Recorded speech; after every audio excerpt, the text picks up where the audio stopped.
En Radio Inter, todos los domingos de 4 a 5 de la tarde, tiene una cita con la historia, con Pío Moa y con Javier García Isaac. Cita con la historia. Presenta Javier García Isaac.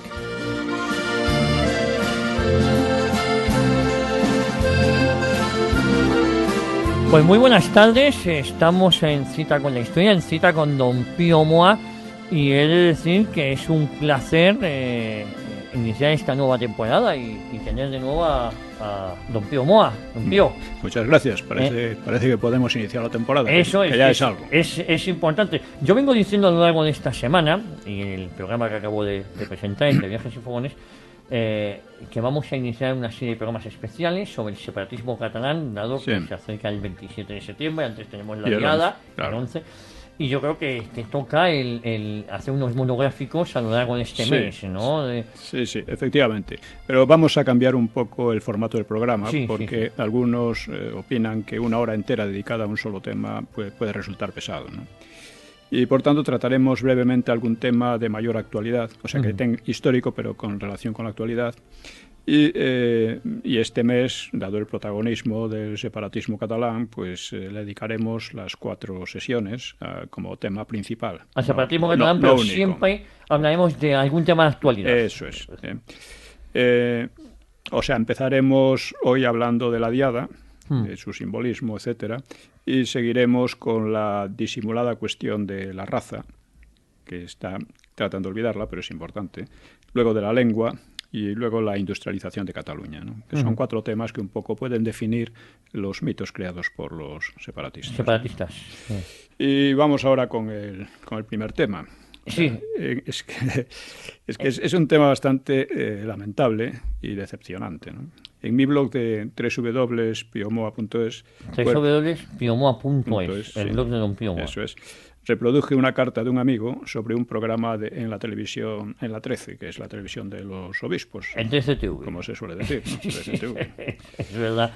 Qué desilusión muchas veces, ¿no? Bueno, con muchas cosas. Me dice este amigo, me escribe, ayer y anteayer, es el jueves y el viernes pasado, en TV13, en la tertulia de Carlos Cuesta, que en el ambiente enrarecido en el que estamos es, con diferencia, el mejor conductor de tertulias políticas de nuestra televisión pública o privada, dice, tuve ocasión de ver y oír una serie de disparates sobre la Guerra Civil y el Valle de los Caídos que mostraron una vez más 2 cosas. Una, el miedo a aparecer como franquista es de tal intensidad que incluso personas nada sospechosas de corrección política o de tratar de disfrazarse de progres, pues caen en el disparate. Claro, caen en el disparate y en la mitología. Están en ese juego. En lo dicen que no son políticamente correctos, pero lo son. Al final lo son. En este aspecto lo son, en otros no. Y en segundo lugar, las mentiras e invenciones más groseras se lanzan impune y alegremente sin que nadie se atreva a objetar o desmentir. Esperanza Aguirre dijo en la tertulia de Carlos Cuesta, en la 13, el pasado jueves, día 27, que la causa general es lo que hizo Franco cuando vino el Frente Popular. O sea, asombroso, ¿no? No sé dónde... Y un periodista de elegante y abundante melena entrecana, apellidado, creo, Gordon, sostuvo ayer, día 28, con total aplomo, que 45.000 asesinados defensores de la República esperan todavía ser sacados de unas 2.000 y pico fosas comunes en toda España, y que es una cosa increíble que la derecha se oponga a cumplir con este deber de humanidad. Pero el propio Carlos Cuesta no es capaz de rebatir esto. Bueno, digo yo, ahora vemos, lo digo con cariño, pero... Sí. Y que en la Guerra Civil el bando de Franco fusiló a 120.000 defensores de la República por el simple hecho de defender la democracia o algo así. Nadie protestó, o al menos pidió a ese sujeto que aclarase de dónde salen esas cifras. Incluso Isabel San Sebastián, nada sospechosa de izquierdismo, dejó pasar estas invenciones groseras sin rechistar. En cuanto al Valle de los Caídos, la idea que planeó por la tertulia, la más de derechas de nuestra televisión, ayer viernes, es que efectivamente sacar a Franco y quizá también a José Antonio de allí puede estar justificado para convertir ese monumento en otra cosa, aceptable para todos, o sea, para todos ellos. Un gran centro de la memoria histórica, o algo así. Están en ello. Otra idea que parecía subyacer es de decir que el PP O sea, como decía Soraya, Soraya quería que el PSOE hubiera llevado a cabo la demolición o la transformación del Valle de los Caídos para no dejarles a ellos este problema. Para ellos es un problema. Otra idea que parecía subyacer en los argumentos que se manejaron, dice mi corresponsal, es que a la muerte de Franco, los españoles, superando la opresión, las humillaciones, la miseria económica, los rencores, los deseos de venganza, etc., se elevaron por encima de todo eso y, milagrosamente, se reconciliaron y llevaron al país a una de sus etapas de mayor impulso económico y de mayor libertad de su historia en los últimos 2 siglos. El país, la economía y la sociedad sobre los que se construyó todo eso no tuvieron aparentemente ninguna importancia ni significado. En suma, tal como tú vienes sosteniendo, seguimos instalados en una visión entre infantil y sectaria de nuestra historia y la izquierda sigue utilizando toda esta impostura porque, al parecer, no cree tener mejores armas para el debate político de hoy que las continuas referencias a lo que ocurrió hace 70 u 80 años. La izquierda militante y sectaria de hoy, en realidad no hay muchas diferencias entre Podemos y Afines y el ala radical del PSOE, quiere ganar la guerra civil que perdió en el 39, y como eso es difícil, trata de sobrevivir en una especie de ensoñación que le lleva a terrenos cada vez más peligrosos para la convivencia, el funcionamiento del sistema democrático y la economía. Un solo matiz. El otro día fue Pedro Sánchez a México a honrar al presidente Cárdenas, me parece. Sí. Le puso un ramo de flores con la bandera nacional. Iba a honrar al que dio asilo a los republicanos, pero fue con la bandera nacional. Y que era extremadamente corrupto. Corrupto, claro. Y que estuvo mezclado en el negocio del Vita. Pues fue ahí a un monolito que tiene en México DF, si no que recordar, pero fue con una rama, una corona con la bandera nacional. Es decir, que no saben. Estamos en el reino de la farsa, ¿no? Eso, estamos instaurados en el reino de la farsa. Bueno, por mi parte debo decir que no veo la televisión prácticamente nunca, ¿no?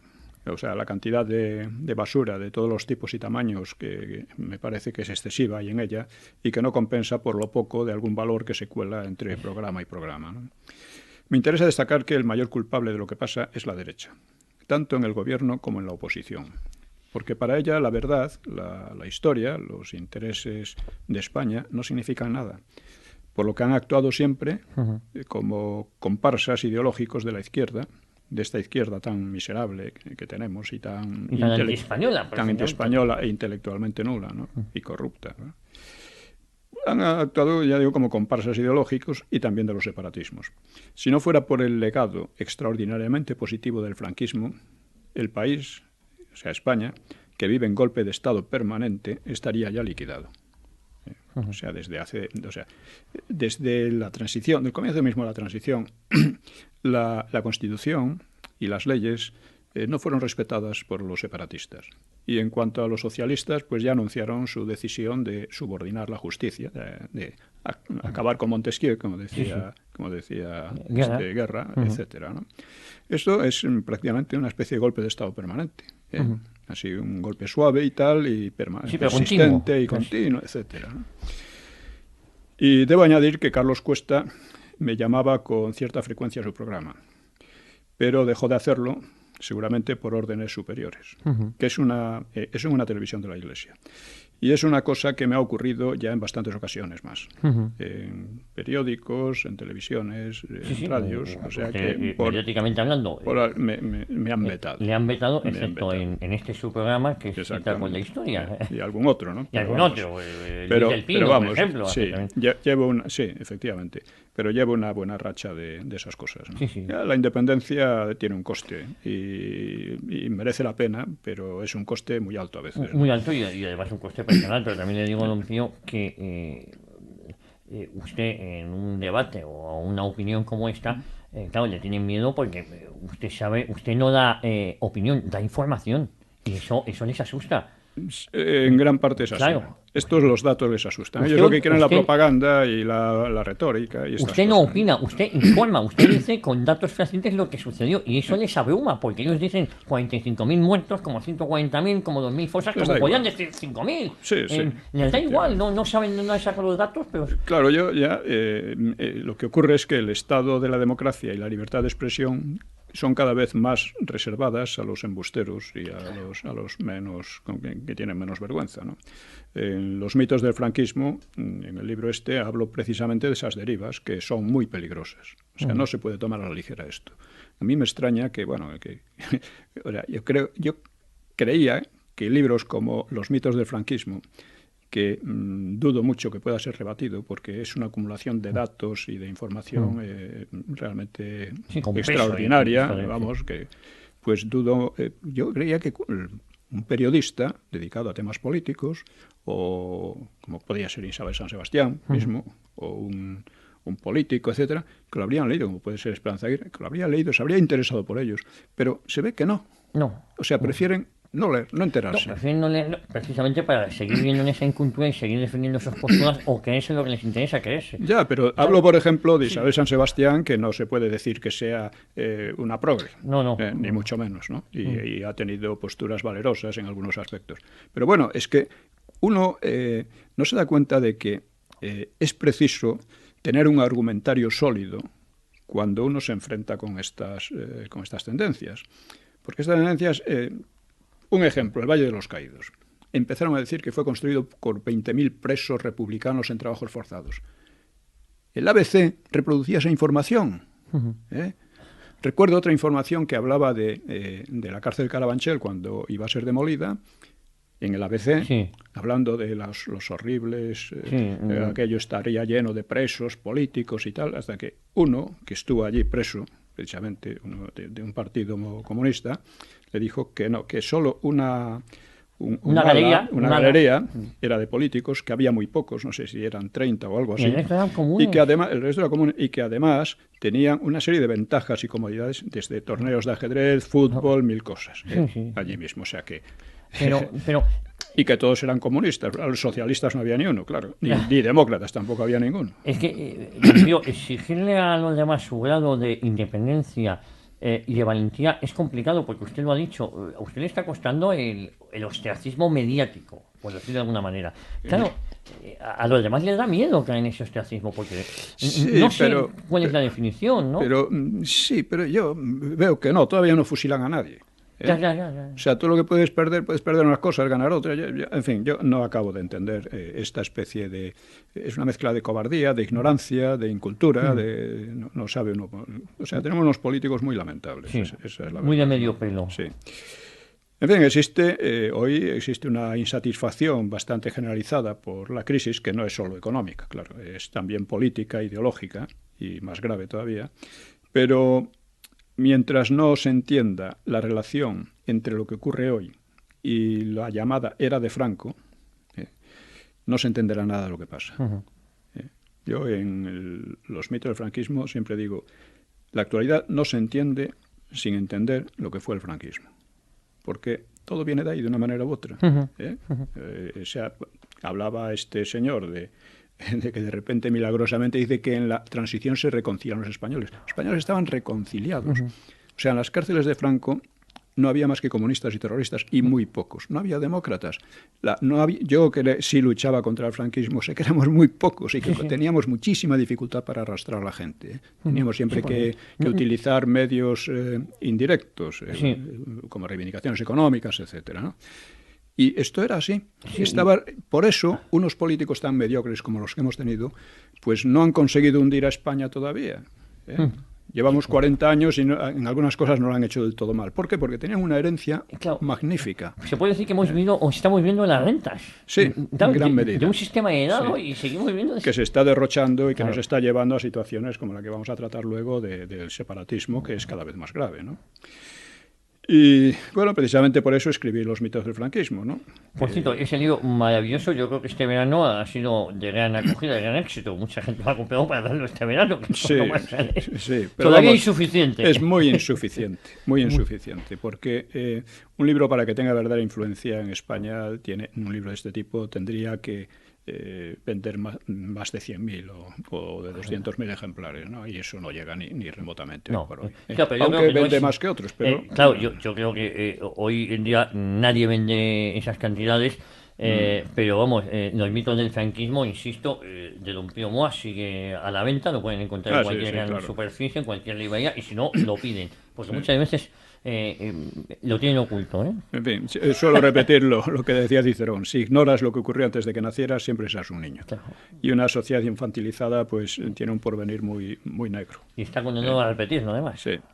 Y bueno, pues, esto nos lleva a este programa, ¿no?, de Cita con la Historia, que es el único programa de radio dedicado a combatir lo que Julián Marías llamaba la mentira profesionalizada, que él ya le denunció y sin embargo no consiguió detenerla, ¿no?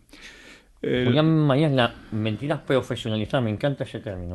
Sí, lo explicó, lo expresó así, ¿no? La verdad es que mucha gente no se da cuenta de la importancia que tiene eso, pero la mentira sobre el pasado corrompe la democracia y envenena cada vez más la convivencia política en España. Por ello, este programa pues carece de subvenciones y depende exclusivamente del apoyo de sus oyentes. Hay que decir que gracias a Dios carece de subvenciones, porque por eso podemos decir libremente lo que sucedió, la historia, sin matices. Sí, somos más independientes, aunque, claro está, con menos respaldo económico. Dice. Entonces, el apoyo de los oyentes es necesario, como ya hemos dicho otras veces, en un doble sentido, de difusión y económico. El modo más efectivo de romper el muro del silencio en torno a nosotros es que cada cual, como decía también Julián Marías, no se preocupe tanto de qué va a pasar, sino de qué puede hacer él. Es una frase que me parece muy, muy buena, o como decía él también, por mí que no quede. Y lo que puede hacer cada uno es dar a conocer el programa y comentarlo en las redes sociales y entre los conocidos, y aportar una cantidad mensual u ocasional. O sea, necesitaremos como mínimo 3.500 euros al mes. Actualmente tenemos cubierto el mes de septiembre, pero no los siguientes.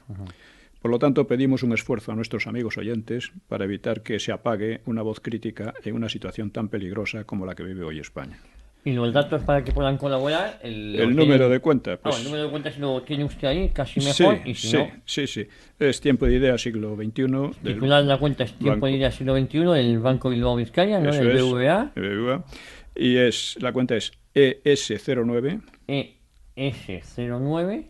0182. 0182. 1364. 1364. Y 33. Y 020. 154. 3346. Yo voy a repetirlo. Titular: aquellos oyentes que quieren colaborar con este programa para que la voz no se apague y para seguir denunciando desde aquí. Más que denunciar, contar la historia. Sí, efectivamente. Ya está, contar la historia, pero desmitificando la que están contando otros, que no se ajusta a la realidad. La cuenta es del BBVA, ES09 0182 1364 y luego 33 020 154 33 46. Eso es. Muy bien.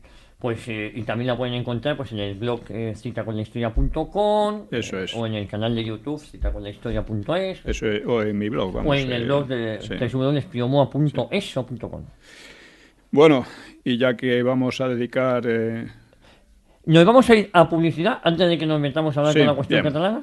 De acuerdo, muy bien. Nos vamos a publicidad un momentín y volvemos de inmediato. No se mueva nadie porque estamos en Cita con la Historia, Cita con Don Pío Moa.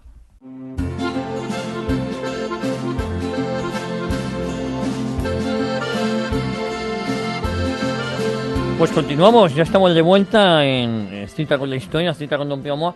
Separatismo catalán, Don Pío. Y vamos a empezar en este primer programa hablando... de la diada. De la diada. Bien, hay que tener en cuenta una cosa. El argumentario ideológico e histórico del separatismo es muy endeble. Es más, todas sus historias y sus mitos tienen algo de grotesco, de ridículo, ¿no? Yo recuerdo que Pujol decía que el separatismo, el catalanismo, decía, en realidad el catalanismo es lo contrario del separatismo, porque Cataluña siempre ha sido parte de España, por consiguiente.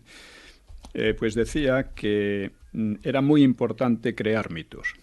Y lo ponía como ejemplo a los griegos. Dice, los griegos modernos, decía él, no tienen nada que ver con los antiguos, sino que son una mezcla de albaneses, turcos y no sé qué, decía él. Pero sin embargo han conseguido hacer creer a todo el mundo que son los descendientes de la Grecia clásica. Entonces, decía, en Cataluña tenemos que hacer lo mismo, hacer que la gente se crea una serie de mitos que se van creando, ¿no? Y esto es lo que ha venido haciendo el separatismo catalán ya desde su origen, ¿no? Y uno de esos mitos... Bueno, hay que decir también que, a pesar de que su argumentario sea tan pobre, muchas veces los argumentos que se esgrimen contra él son igual de pobres y son toscos, y claro, de ellos sacan partido los seguidores de Mas, de Junqueras y compañía, ¿no? Y así encontramos a mucha gente que dice, que se separen de una vez, o se dedican a amenazar o a salir del paso con gracietas, ¿no? Pero se trata de un problema serio y es preciso afrontarlo con seriedad. Sí. Se trata ni más ni menos que de impedir la balcanización de España, que se convertiría entonces en un conglomerado de estados minúsculos, de estados hostiles entre sí seguramente, insignificantes en el contexto internacional y que serían objeto de las maniobras y de las intrigas de las potencias más fuertes y también de las asechanzas del islamismo, que es un peligro real, ¿no? El islamismo no ha olvidado al Andalus, de vez en cuando lo recuerda claramente, y claro, una cosa que sería algo que sería muy bueno para al Andalus sería que España se debilitase, se dividiese y se quedase hecha unos Balcanes de nuevo, ¿no? Creando una situación parecida a de los Balcanes, ¿no? Bien. Y entonces, en esta línea, llegamos al punto de la diada, ¿no? Sí. Ya avisaba Pujol de lo que había que hacer. Claro. La diada es una conmemoración que se inventó a mediados del siglo XIX y al principio tenía un carácter religioso y que, bueno, conmemoraba a Rafael Casanova, que era un poco el héroe de la resistencia contra Felipe V en el año 1713-14. Y es presentado Rafael Casanova pues como un héroe del nacionalismo, de hecho del separatismo, y es presentado como un defensor de las libertades catalanas que habrían sido arruinadas por los Borbones, por el Felipe V, ¿no? De Borbón. Esto es falso, e incluso se mitificó a la figura de Casanovas diciendo que había muerto heroicamente en defensa de las libertades catalanas. Bueno, así que vamos a ver un poco cómo fue la historia real. Cuando, como es sabido, Felipe V pues, llega después de que los Austrias decidan que sea él, que sea un Borbón, el que herede quiero decir, Carlos II, ¿no? Uh-huh. Y con eso, digamos, la dinastía de los Austrias se acaba, aunque a medias, porque estaba entroncada también con los Borbones. En el caso es que entonces, como Luis XIV tenía la pretensión de unificar a España y Francia en un mismo reino, lo cual las demás potencias, Inglaterra, Holanda y otras, y por supuesto el imperio austríaco, veían como un peligro total, pues decidieron defender al archiduque Carlos de Austria, que continuaría la dinastía de los Austrias. Entonces se produjo una guerra internacional, muy internacional, y que en España también se desarrolló, claro, entre los partidarios de Felipe V y los partidarios del archiduque. En 1702, Felipe V se presentó ante las Cortes catalanas y le fue jurada la lealtad, entre otras cosas porque prometió el oro y el moro, es decir, le prometió respetar sus privilegios, sus fueros, sus libertades, etcétera, etcétera. Por consiguiente, no parecía haber ningún problema. Es decir, que esa idea de que Felipe V venía a arruinar las llamadas libertades catalanas es completamente falsa. Al contrario, él llegó prometiendo, ya digo, de todo. Pero al año siguiente y a los 2 años siguientes ocurren unos hechos que hacen cambiar a la oligarquía de Barcelona, sobre todo, cambiar de idea. Y también a la de Valencia y Aragón, ¿no? Y es que el dominio del mar lo tenía la flota anglo-holandesa. Es decir, lo tenían los partidarios del archiduque. Y estos prácticamente sometieron a bloqueo el comercio de Barcelona, etcétera, y de Levante, ¿no? Ahí se crea una situación complicada porque, evidentemente, la oligarquía pensó que quien iba a ganar al final eran los partidarios del archiduque y, por lo tanto, decidió sumarse a ellos. Primero, por el temor, por los daños que le estaban ocasionando con el bloqueo naval, y por otra parte, porque pensaban que eran los que iban a ganar, claro. Si no, no lo habrían hecho. Por otra parte, los partidarios del archiduque, la armada esta anglo-holandesa, lo primero que hace es intentar un desembarco en Barcelona en el 1703, que es rechazado, y entonces bombardea la ciudad.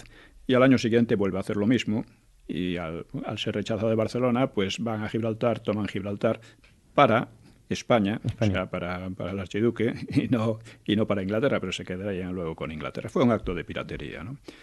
En él participaron algunos catalanes que naturalmente no luchaban para que aquello fuera inglés, sino todo lo contrario, ¿no?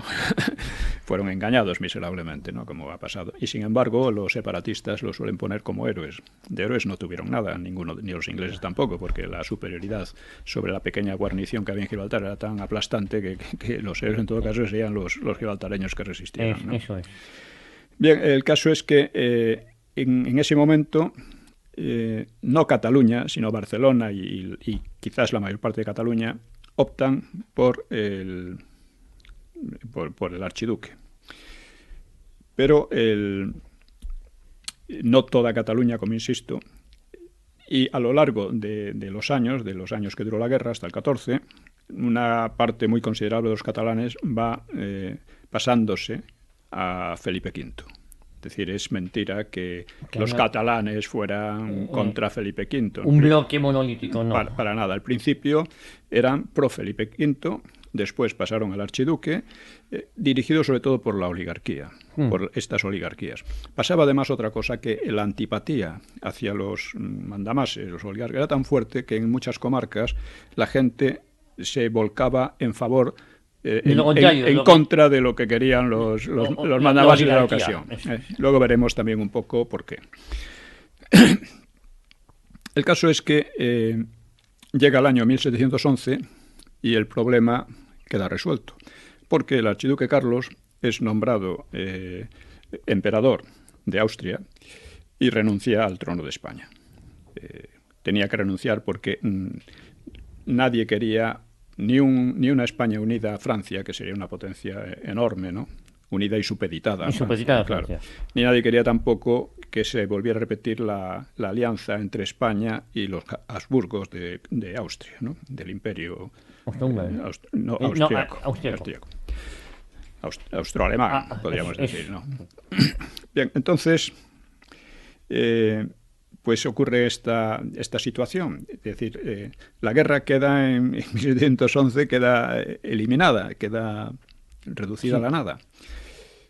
Pero resulta que en Barcelona, no en Cataluña, en Barcelona deciden mantener la resistencia. La resistencia en nombre de la libertad de Cataluña y de España, de toda España. Es decir, es una resistencia que sigue invocando al archiduque, que ya no tiene nada que hacer. Por eso digo que es el que denuncia. Sí, que tiene algo de grotesco todo esto, ¿no? Tiene algo de grotesco. Es una resistencia muy dura, durante bastantes meses, hasta que es vencida. Evidentemente, como digo, es un poco grotesco que estén luchando por algo que ya no tiene pies ni cabeza. Pero bueno, el caso es que luchan y tal.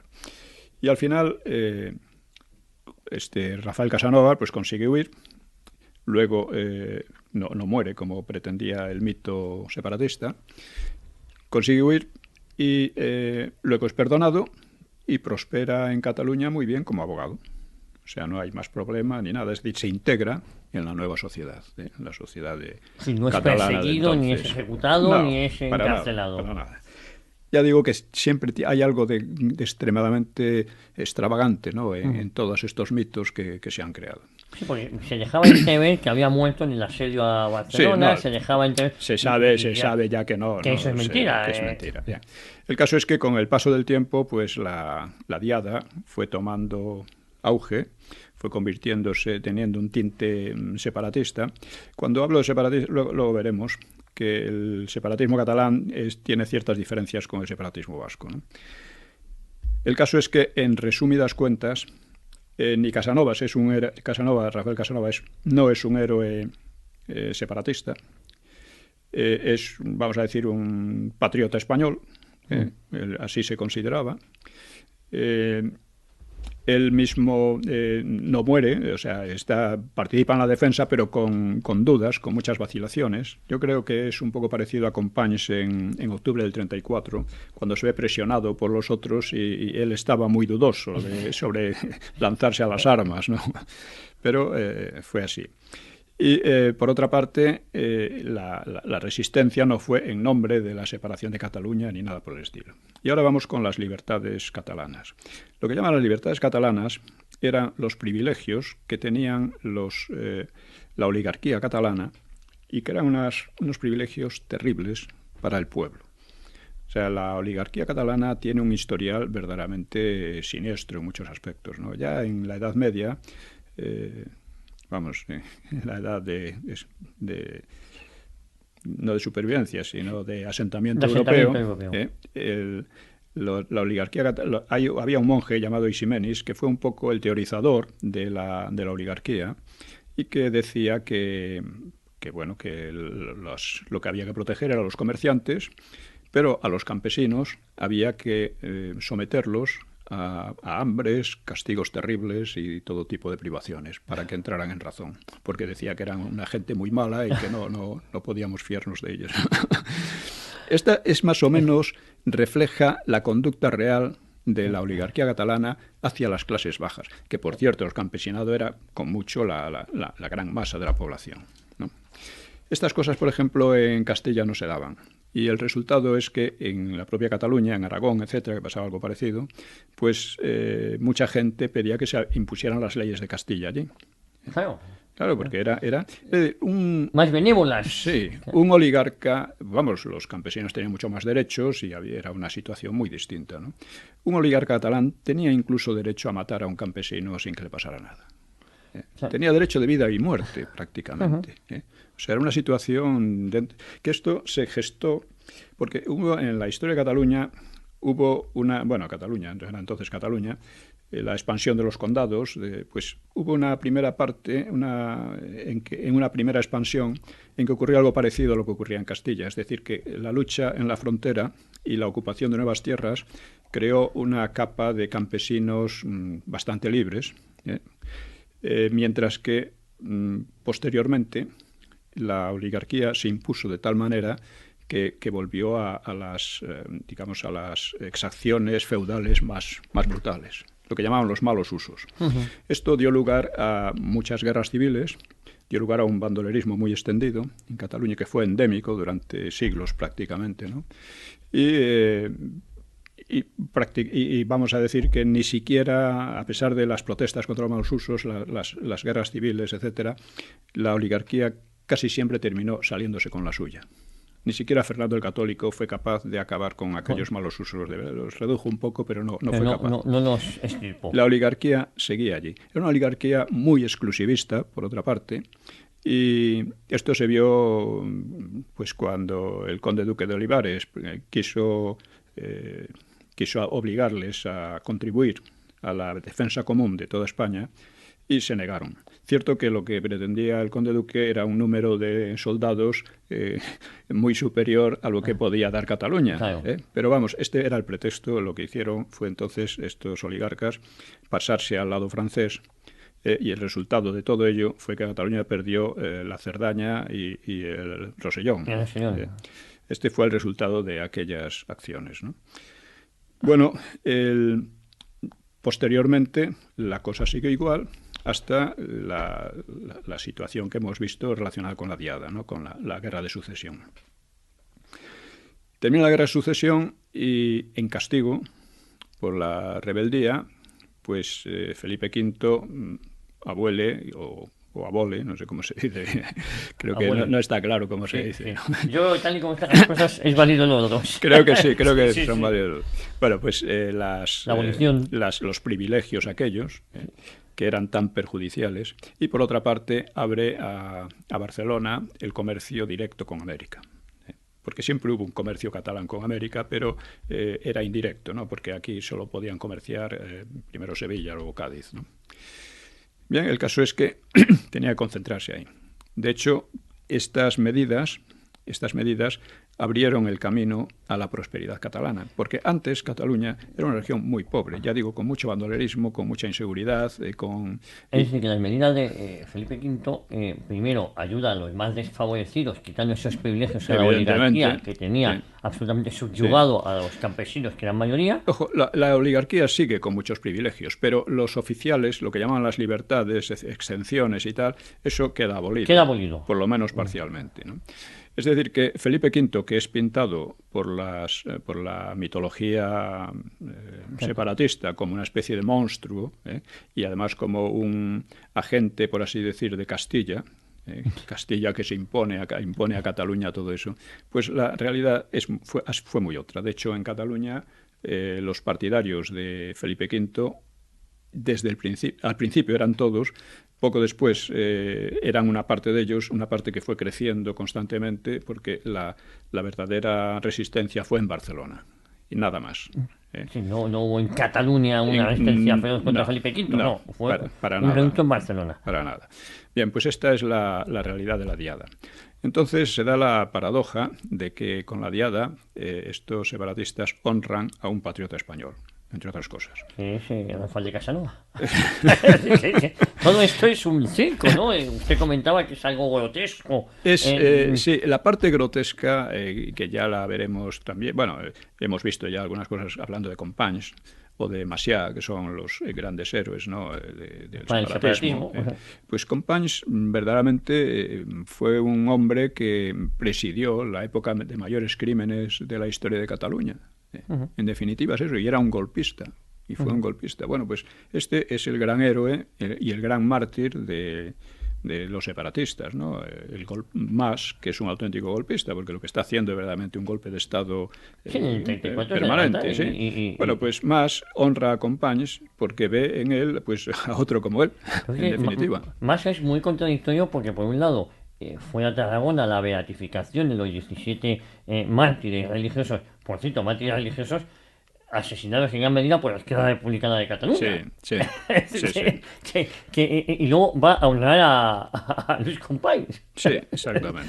Companys. Si le parece, don Pío, hacemos la última pausa publicitaria. Bien. Y seguimos hablando del separatismo catalán, primera parte, y en este caso la Diada.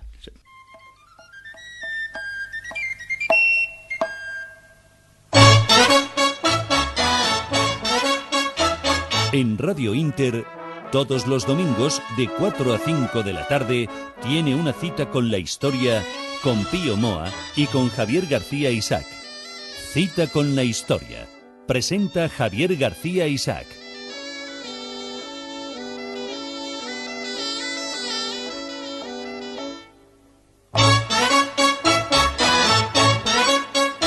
Pues, don Pío, esto es una sardana. Sí, es ¿Cuál es? La Santa Espina. La Santa Espina. Bueno, esta sardana yo la conozco desde pequeño. O sea, hace tiempo he oído decir que estaba prohibida en el franquismo. ¿Esta sardana? Me extrañó muchísimo porque yo la conozco desde que era pequeñito y la conozco porque la oía en la radio. Bien, pero tampoco es un mozalbete. En la radio de Vigo. Tampoco, ¿no? Esto en los años 50. Yo recuerdo haberla oído en la radio de Vigo. O sea, que tan prohibida no debía estar. Pues, la mitología decía que esta sardana estaba prohibida en tiempos de Franco y usted la escuchaba en Vigo. Yo he oído a gente decir que estaba prohibido incluso bajo pena de muerte hablar catalán. Sí. O sea, el otro día escuché una barbaridad brutal que hacía referencia a eso, a la prohibición y al sufrimiento que es la lengua catalana, ¿no? Y digo, no se fomentaba Pero no estaba prohibido. Sí se fomentaba. Bueno, y sí que se fomentaba porque las primeras... Los primeros años no. Incluso hubo unos meses o un año o dos en que... Mis abuelos son catalanes, hablaban sí, catalán, mi abuela. La gente hablaba catalán. Había aquello de hablar la lengua del imperio, una tontería, pero que realmente no tenía efecto real, ¿no? A lo mejor se puso alguna multa, alguna, pero vamos, no fue. Enseguida empezaron a publicarse libros religiosos en catalán. Posteriormente, ya incluso de manera oficial, se defendió, o sea, había premios literarios en catalán para libros catalanes, libros en catalán. Por primera vez se puso en los departamentos de filología la filología catalana. La primera gramática histórica del catalán se debe a un señor, creo que de Soria o algo así, ¿no? Y allí mismo no se preocuparon mucho. Es decir, que la Nova Cançó y todo aquello, o también que estaba prohibido cantar en otro idioma que no fuera castellano. Lo he leído el otro día. Bueno, se queda uno asombrado, ¿no? Bueno, hay una anécdota, y esto es que a Joan Manuel Serrat se le ofrece ir a Eurovisión. Sí. Y él dice que va si canta en catalán. Y dije, hombre, Eurovisión es para respetar a España. Claro, no a Cataluña. Y en su lugar fue Maciel, que luego ganó. Sí. La Tranquito del Granito. Efectivamente. Decir, que luego ganó. Pero aquí dentro cantaban en catalán y se cantaban en catalán. Lo que pasa es que no iba a ir a Eurovisión a representar a toda España hablando el idioma de una región de España. Pero era rigurosamente falso que el catalán estuviese perseguido Pero ellos necesitan... había no me acuerdo ahora quién era, uno de estos separatistas decía, es necesario cultivar el odio, a España, el odio, porque sin odio si no se crea un odio entre la gente, no tenemos energía suficiente para separarnos.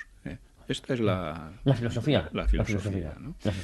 Y luego, claro, hay gente también catalanes que han denunciado, están constantemente provocando a lo castellano, a lo español, a la gente incluso.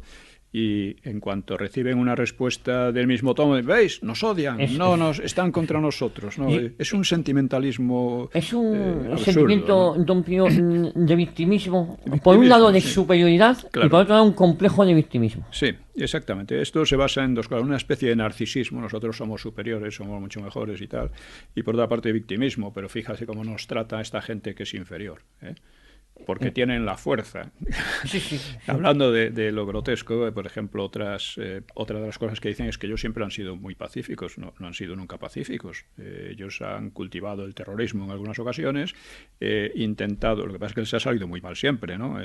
Intentado, por ejemplo, la intento de invasión de Cataluña por Prats de Molló, desde Francia, que fue una cosa ridícula, ¿no?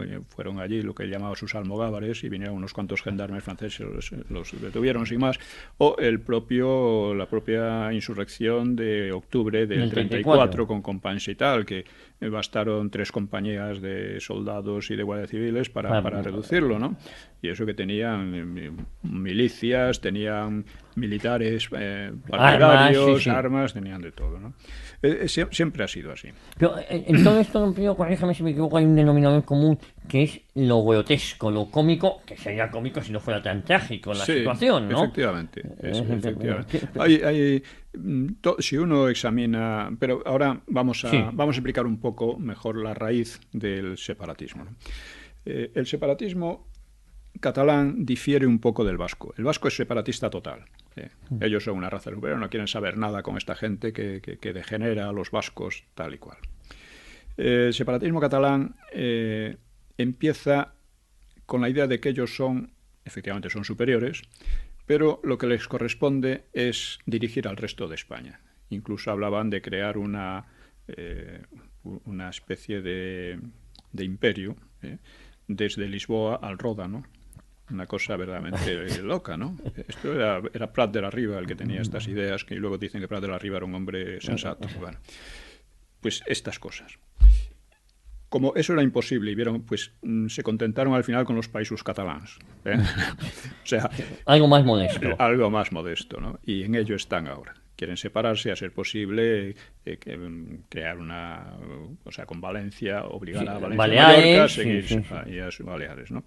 Y el caso es que ellos hicieron desde el principio un enorme esfuerzo propagandístico que no fue contrarrestado debidamente. No ha sido nunca, igual que no lo es ahora. Los gobiernos de España. Igual que no lo es, no ya por los gobiernos, sino por la opinión pública, medios de comunicación. Los medios de comunicación, los intelectuales, etcétera, ¿no? La postura de los intelectuales ante este problema ha sido lamentable, como ante el problema del separatismo vasco, ¿no? Así, por ejemplo, en 1918, cuando terminaba la Guerra Europea, pues los nacionalistas catalanes difundieron en masa un folleto que se llamaba Nacionalisme, como libro de cabecera para todos los catalanes. Libro de cabecera para todos los catalanes. Se trataba de una selección de las ideas de Prat de la Riba, que había fallecido el año anterior, dice, para la educación catalana de nuestras generaciones. Eso era, dice. Tenía un prólogo en que un político intelectual que se llamaba Antoni Rovira i Virgili, pues explicaba que Prat merece el nombre de recreador de nuestra nación, porque dice, es él propiamente el primer nacionalista catalán, el arquitecto y obrero de la gran obra de reconstrucción catalana, en cuya persona se había revelado el alma nacional de Cataluña. O sea, todo es como una mística y una cosa mitificante. Una aureola mitificadora. Y su espíritu, decía él, constituía una concentración de catalanidad. Hombres como él prueban por sí solos la existencia de una nación. Es decir, un hombre dice, somos una nación, y ya está probado, ¿no? Incluso cuando, estando esta medio sepultada bajo las ruinas de los siglos, dice él. Dice Virgili, Rovira y Virgili, ¿no? Y por eso él hizo el milagro de la resurrección de la patria. Prácticamente lo mismo se decía de Sabino Arana. No, sí. Prácticamente lo mismo. Es más, se decía, es el espíritu mismo de Cataluña. Creo que ya vimos en otro programa cómo Companys, después de aquella ridícula derrota de octubre del 34, es exaltado como él era Cataluña. Cataluña es Companys, Companys es Cataluña. Es una cosa por el estilo. Es una cosa que sobrepasa todo lo que se ha hecho incluso por los fascistas. Claro, pero no es nada nuevo. Los Pujol, hablando de distancias, es lo mismo. Sí. Si Pujol es un golfo, no, estáis llamando golfo a Cataluña, no, lo estamos llamando a ti. Esa identificación con la persona y la tierra. Pujol, ¿no? Cuando salió todo el asunto de banca catalana, debe recordarse que lanzó una campaña nacionalista feroz. Claro. Era un hecho de corrupción clarísimo, ¿no? Claro. Y hasta Felipe González decía que tenía que ir a la cárcel, ¿no? Pero no se atrevieron. No, lo taparon. Le empezaron a regar en Barcelona de octavillas, diciendo que se trataba de una agresión a Cataluña, etcétera. Sí. Y bueno, y aquello quedó tapado y 30 y tantos años después, claro, pues aquí tenemos esto. Y mucha gente cayó en el lazo en Cataluña, porque parecía que era una agresión a ellos. A ellos. Agresión. Identificaron esa investigación a unos hechos supuestamente corruptos. Sí. Incluso decía Rovira Virgili que el estilo literario de Prat de la Riba era un estilo nacionalista. No se sabe lo cual se manifestaba en sus frases rotundas, en sus palabras francas. Cuando afirma la sustantividad nacional de Cataluña, la voz de Prat es más clara, más firme y más segura que nunca. Sería así, ¿no? Quiero decir, todas estas cosas deben ser conocidas, porque si no, no se pueden combatir adecuadamente. Y al final se cae en la trampa de peleillas de poca enjundia, ¿no? Y todo ello es más digno de atención porque antes que él, los catalanes, decía habían estado en la miseria, y una miseria adobada de servilismo. Esto es prácticamente lo mismo que decía de los vascos Sabino Arana. Los catalanes anteriores a ellos habían sido una miseria, además serviles y miserables. En cambio, los vascos lo mismo. Pero ellos venían ya a salvarlos y a ponerlos en su verdadera posición. Decía ¿qué actitud inconsciente de criado hay en los catalanes de los siglos de decadencia e incluso en los de los primeros tiempos de la Renaissance? Están atacando a los catalanes históricos porque no son como ellos quisieran que fueran. Claro. Decía que los catalanes se habían acostumbrado en esa negra edad a dar excusas y hacer acatamientos y genuflexiones, bajar la cabeza y mirar al suelo. Esto es completamente falso, ¿no? Pero lo necesitaban. Dice, en cambio, Prat era el catalán enderezado, orgulloso, corajudo. Es el primer catalán renacionalizado después de siglos opacos de decadencia de Cataluña. que estaba libre de las deformaciones que en el alma de los catalanes, incluso de muchos catalanistas, había producido la acción desnacionalizadora de la influencia castellana.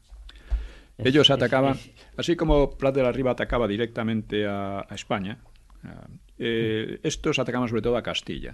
¿Por qué? Porque en su idea Castilla había sido el centro de España, había dejado de ser el centro de España hacía muchísimo tiempo, y Cataluña debía ser, entonces debía heredarla como el centro de España, una cosa que ya no tenía sentido ninguno, ¿no? Porque evidentemente en España cada región tiene su propia personalidad, sus peculiaridades, ninguna se supedita a ninguna otra.